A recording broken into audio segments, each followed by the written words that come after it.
참으로 참담한 우리나라의 그 현실 앞에 그 모든 일이 지금이라도 아주 정직하고 밝게 드러나고 그에 따라 그 모든 것들이 정의롭게 제자리를 찾을 수 있도록 간절히 기도하는 마음으로 이 미사를 봉헌합니다. 참배 예수님,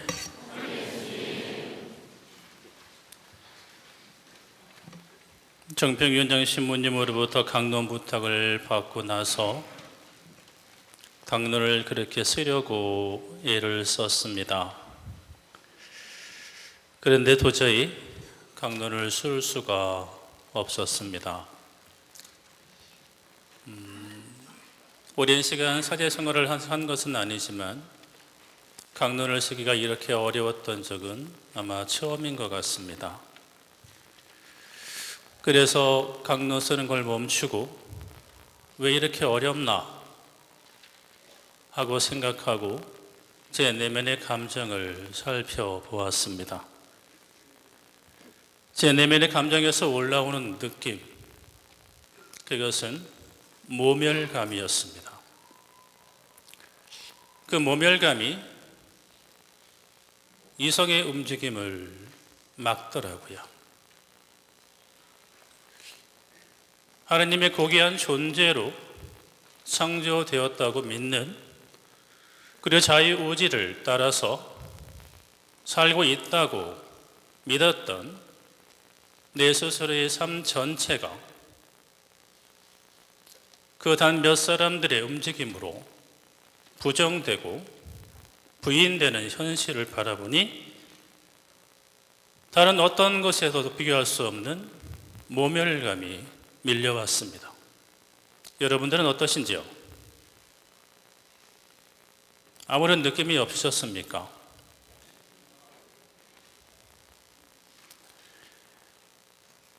그래도 필요한 자료는 있어야 될 것 같아서 끄적끄적 글을 썼습니다. 그 내용을 말씀을 드리면 이렇습니다. 하나님, 키득거리는 소리가 들립니다. 조소와 멸시를 담은 웃음입니다. 1%도 안 되는 잡것들이 99%의 국민들을 감시하고 조롱하고 비아냥거리면서 끊임없이 우리를 가지고 놉니다. 분하고 억울합니다.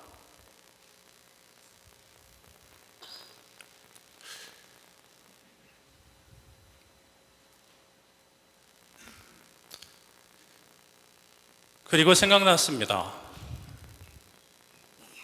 얼마 전 교육부 차관이라고 하는 사람이 했던 말, 국민은 개와 돼지와 같다. 적당히 먹을 것을 던져주면 그만이다. 개와 돼지로 여겼던 국민 때문에 그들은 개와 국민으로 생각되어진 국민을 보호할 의무가 없었던 사람들이었던 것 같습니다. 그래서 300명이 넘는 아이들을 구하지 않았습니다. 사람이라면 구했을 텐데 개와 돼지와 같기에 그저 소비되면 소비할 수 있는 자원에 불과하기에 구하지 않았던 것입니다. 국민이 개와 돼지와 같기에 물대포를 정조준해서 쏘고 쓰러진 백남기 농민의 가족과 그 사람들에게 잔인한 게임을 벌였던 이유도 그들에게 국민은 사람이 아니라 개와 돼지였기 때문에 그랬던 것 같습니다.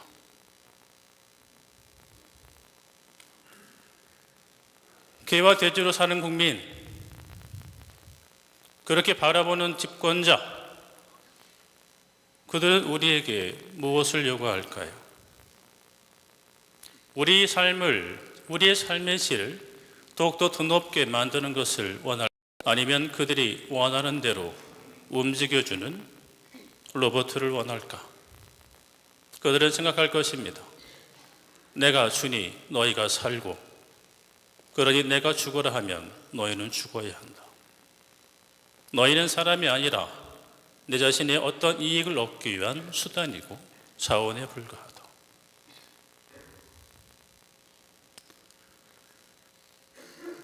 그러면서 지난 10년, 아니 8년 2개월이라는 시간을 돌아봤습니다.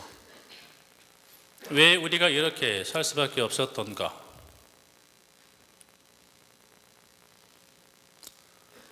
어느 날 우리 사회에 갑자기 이런 구호가 불기 시작했습니다.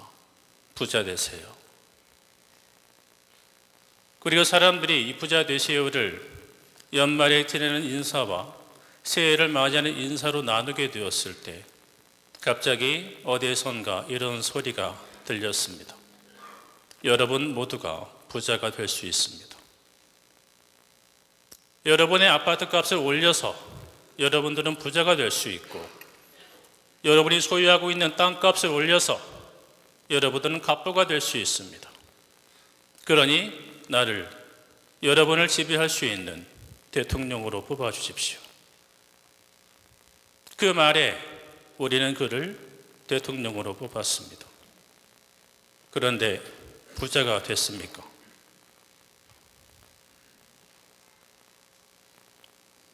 그의 집권 동안 어떤 일이 일어났습니까? 강이 죽어나갔습니다. 비정규 노동자의 모습이 너무나 많이 증가했습니다.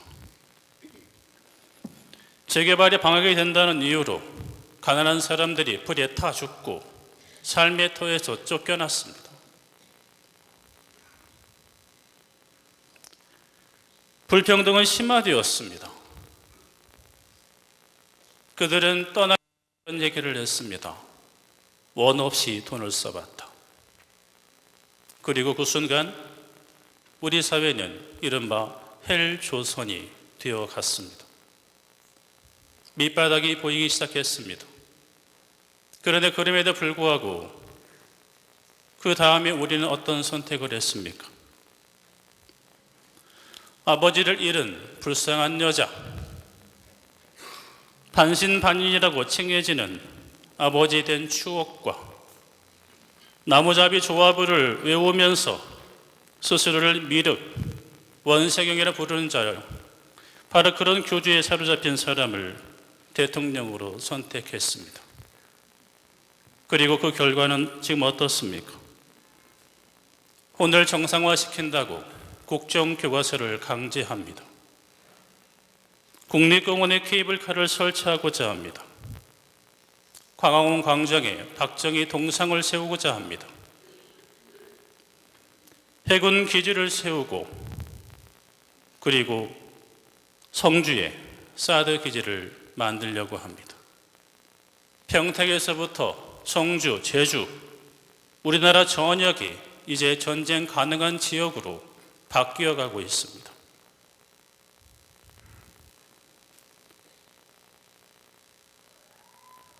지난 시기 집단 최면에 걸린 한국 사회 오늘의 모습, 더욱더 참담합니다. 지난 3년 10개월 동안 대통령이 누구였는지 모르고 살았다는 현실이 너무 부끄럽고 아픕니다. 뉴스에서 보았던 그 사람이 대통령인 줄 알았는데 그가 대통령이 아니랍니다. 그를 조정하고 움직였던 다른 사람이 있었답니다. 실제적인 힘을 행사하는 대통령이 따로 있었답니다. 그들이 내놓은 정책에 대해서 토론하고 나누면서 때로는 광장에 나가서 이것은 아니다라고 외쳤는데 그 모든 일들이 다 헛짓거리였습니다. 그가 만들어낸 정책이었다면 이것은 아니다라고 외치면 그건 들을 줄 알았습니다. 근데 그건 듣지 않았습니다. 아니, 들을 수가 없었던 것입니다. 왜? 그가 대통령이 아니었기 때문에.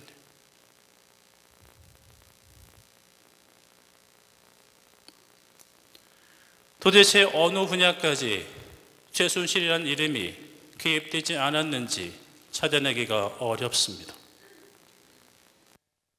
경제, 문화, 체육, 이제는 국방과 안보까지도 개입됐다는 의혹이 나타나고 있습니다.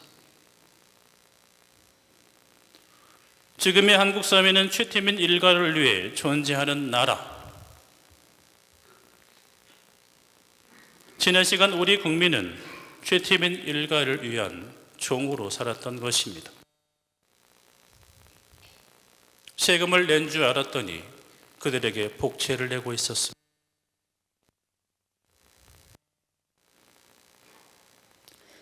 재벌들은 어떻습니까? 회사에서 일하다가 죽은 노동자에게는 500만 원 주기가 아깝다고 하면서 최순실 딸에게는 수십억을 지원합니다.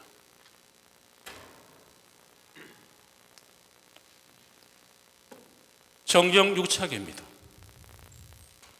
반복되고 있습니다. 아버지의 역사가 그 딸에게서 그대로 이어지고 있습니다.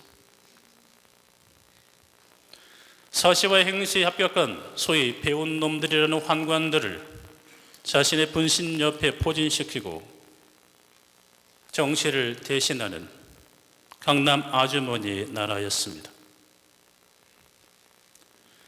따라서 상황에 따라서 박근혜 또는 최순실로 그 얼굴과 모양만 바꿨을 뿐 그들은 한 몸통에 두 얼굴을 지닌 쌍두사였습니다.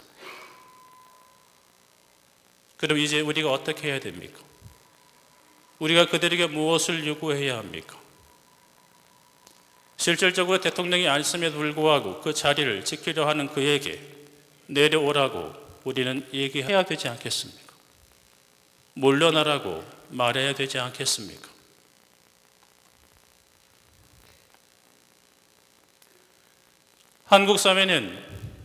지난 한국 사회는 슈퍼맨을 기다리던 사회였습니다. 영혼을 기다리는 사회였습니다. 나라가 어렵고 힘들 때, 내가 힘들고 어려울 때 어떤 영웅이 나타나 악인들을 쳐부수고 나에게 평화와 안녕을 주기를 기원하고 바라던 그때, 바로 그 시대, 그것이 바로 우리나라의 모습이었습니다. 그런데 영웅은 존재합니까? 존재하지 않습니다. 영웅을 기다리는 사회에서 시민들은 어떤 역할을 합니까? 순결한 피해자의 역할을 할 뿐입니다. 누가 공격하면 도망치면서 그저 살려주세요만 외치는, 그리고 문을 닫아 걸고 집 밖으로 나오지 않는 순결한 피해자. 그래서 언제나 영웅만 기다리는 사람, 그리고 거기에 멈추어서 아무것도 하지 않는 사람이 될 뿐입니다. 우리 사회는 영웅이 없습니다. 누가 영웅입니까? 지금 여기에 있는 우리가 사실 영웅이 되어야 합니다. 대부분의 사람들은 악인이 되기 위해서 악마를 필요로 하지는 않습니다. 인간이 경험하는 악의 경향성은 인간 스스로가 악을 선택하도록 만듭니다. 왜냐하면 악을 선택함으로써 주어질 수 있는 유혹의 달콤함이 너무나 크기 때문에 그렇습니다. 스스로 신이 되고 싶어하는 자들이 선택하는 유혹, 매력적입니다. 보이지 않는 것을 제외한 모든 것들을 통제하고 조정할 수 있다는 그 힘, 그 힘에 대한 욕망, 그들 스스로가 신이 되고자 하는 그 욕구, 바로 거기에 인간은 스스로 악을 선택합니다. 그리고 배우지 못한 사람들의 맹목과 배운 놈들의 기회적 편승은 악을 확대시키고 재생산시킵니다. 우리는 성경을 통해서 예수를 유혹하는 악마의 모습을 바라봅니다. 빵과 굴종이 주는 권력과 권력이 주는 교만, 악마는 예수께 바로 그것을 제시합니다. 그러나 예수께서는 그것을 단호히 거부하시지요. 그런데 성경을 보십시오. 악마는 포기하지 않습니다. 성경은 이렇게 전하고 있습니다. 악마는 다음에 기회를 바라보며 예수에게서 떠나갔다. 우리에게 현실로 다가올 수 있는 이야기란 뜻입니다. 어느 누구도 악마를 피할 수 없습니다. 그러나 우리는 악마를 환영하거나 영합하지 않겠다는 선택을 할 수는 있습니다. 우리 스스로가 건강한 삶을 살기 위해서는 개인적으로 악에 맞서 싸워야 되고, 선을 지향하는 사람들의 연대를 통해서 선의 힘을 확장시키는 작업이 필요합니다. 에드먼드 듀크는 이렇게 말합니다. 악이 승리하기 위해서 필요한 유일한 것은 선한 사람들이 아무것도 하지 않는 것이다. 그동안 우리는 하지 않았습니다. 외치지 않았습니다. 그래서 어르신들은 우리 아이들한테 이렇게 이야기합니다. 앞에 나서지 말고 뒤에 쳐지지 말고 중간만 해라.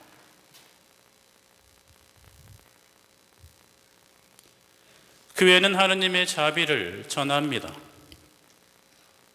그런데 성경은 이렇게 가르칩니다. 하느님의 자비는 정의의 기초 위에서 선포되어져야 한다. 곧 하느님의 자비는 정의가 실현되는 자비입니다. 오늘 교회는 자비를 살아가기 위해서 불의에 맞서는 역사를 경험하고 있습니다. 교황께서 말씀하셨듯이 고통 앞에 중립은 없습니다.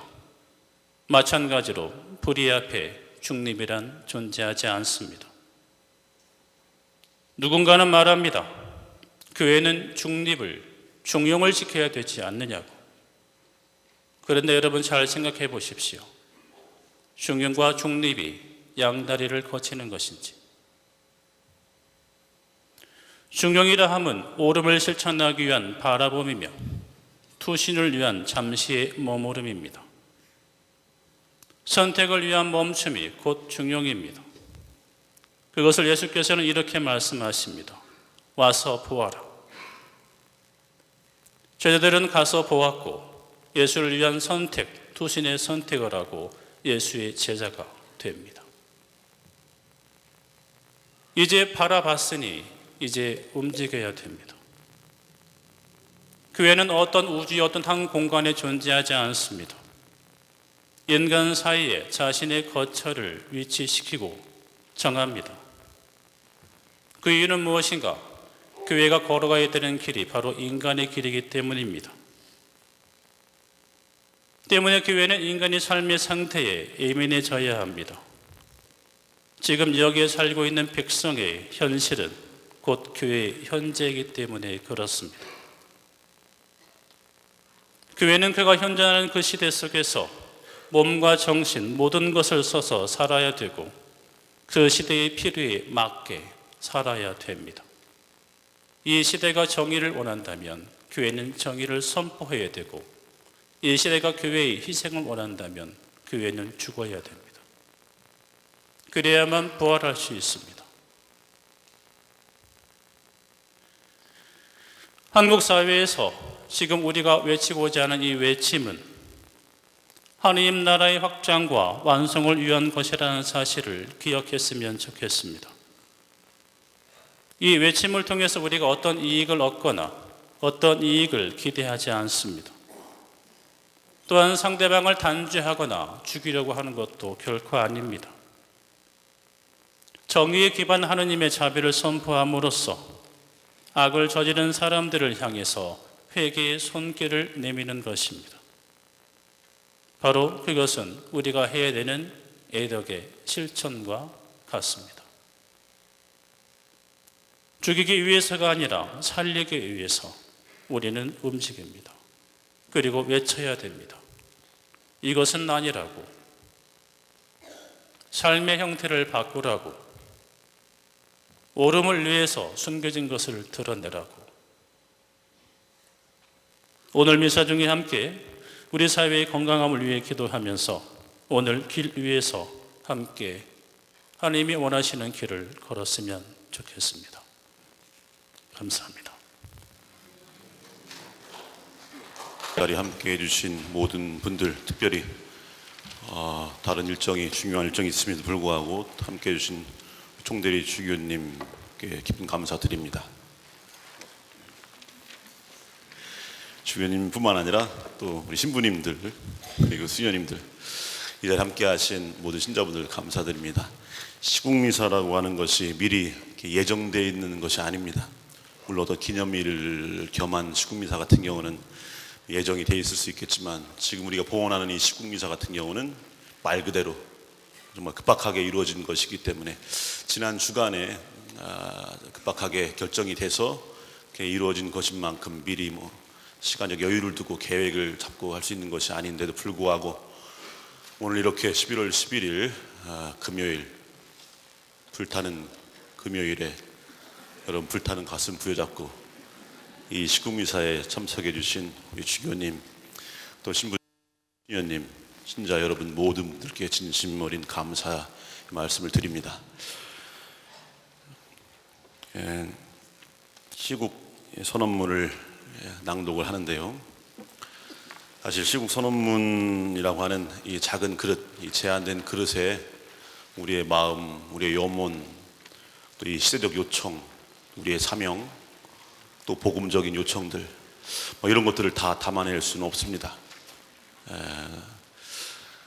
하지만 그래도 정성껏 또 저희들이 준비하고 또 주교님께서 친히 잘 이끌어 주시고 저희들이 준비한 이 시국 선언문을 다 함께 낭독하면서 이 세상을 향한 시대적 요청과 복음적 사명을 다시 한번 재천명하고 또 우리의 다짐과 각오를 새롭게 다지는 그런 시간이 됐으면 좋겠습니다. 모두 일어나십시오. 선언문을 제가 쭉 낭독하는데 마지막 부분에 4개의 요청이 있습니다. 이 4개의 요청에 대해서는 함께 낭독하도록 하겠습니다. 어떻게 하냐면 하나 하면 여러분들 함께 하나 한 다음에 뒤에 나오는 이 요청을 함께 낭독하도록 하겠습니다. 그런 식으로. 그러면 내가 사흘 안에 다시 세우리라. 요한복음 2장 19절의 말씀입니다.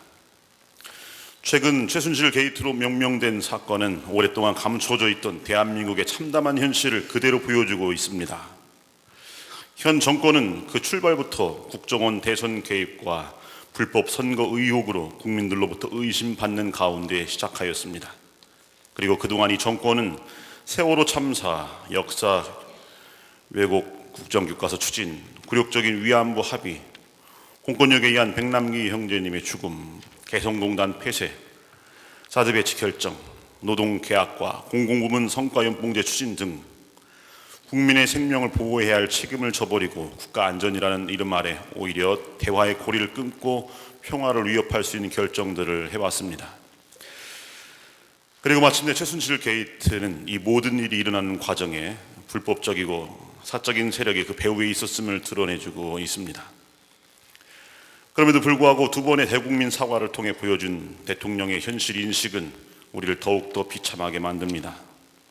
대통령은 임기 초기 일부 연설문이나 홍보물의 표현에서 도움을 받았다는 구차한 변명으로 자신이 연루된 이 사태에 대해 조금도 정직하지 못하고 시종일관 변명과 감정에 호소하였습니다. 구체적이고 명확한 해명도 없었을 뿐더러 이 사태를 제대로 수습하려는 책임 있는 모습도 보여주지 않았습니다. 아니 오히려 이 사태를 축소하고 은폐하려는 모습이 역력할 뿐이었습니다. 우리가 최근에 이 사태를 최순실 게이트라고 부르지만 그 모든 책임은 국정의 수반인 대통령 자신에게 있는 것이 분명합니다. 그래서 대한민국의 민주주의를 위태롭게 하고 헌정 질서를 파괴하는 이러한 엄중한 사태에 국민들은 분노하고 있고 연일 거리로 나와 촛불을 들며 박근혜 퇴진을 외치며 이게 나라냐 하며 깊은 자괴감과 참담한 심정으로 울분을 토하고 있습니다. 예수님께서는 성전 장사치들의 상을 쓸어버리시며 이 성전을 허물어라 그러면 내가 사흘 안에 다시 세우리라 하고 말씀하셨습니다. 예수님은 이 말씀 안에서 성전 안에서조차 자신의 권력을 이용해 돈벌이의 혈안이 된 당시 지도자들에게 인간의 욕심이 아니라 정의로 세워진 세상이 세워져야 함을 선언하는 것입니다. 가톨릭 교회는 그리스도의 십자가와 부활로 이루어진 구원의 빛을 전하는 것이 그 고유의 사명입니다. 그리고 이 사명을 수행하는 데 있어서 인간은 교회가 따라 걸어가야 하는 일차적이고 근본적인 길이다. 따라서 교회는 이 땅의 민중들이 겪는 비참함과 분노를 교회 자신의 것으로 받아들이는 것이 마땅하다. 그러므로 그 누구도 우리에게 국가 공동체 안녕과 국민들의 삶에 직접적으로 영향을 미치는 이 사태에 대하여 가만히 있으라고 요구할 수 없다 라는 말씀을 되새겨봅니다. 교회는 정의를 위한 투쟁에서 비껴서 있을 수 없으며 더구나 인간 존엄과 인권 존중, 공동선 실현을 가치 있게 수용한 민주주의를 유리하는 지금의 이 상황을 자시할 수 없는 것입니다. 이에 우리는 복음의 빛과 교회의 가르침에 비추어 헌정 질서와 민주주의 회복을 위하여 다음과 같이 촉구합니다.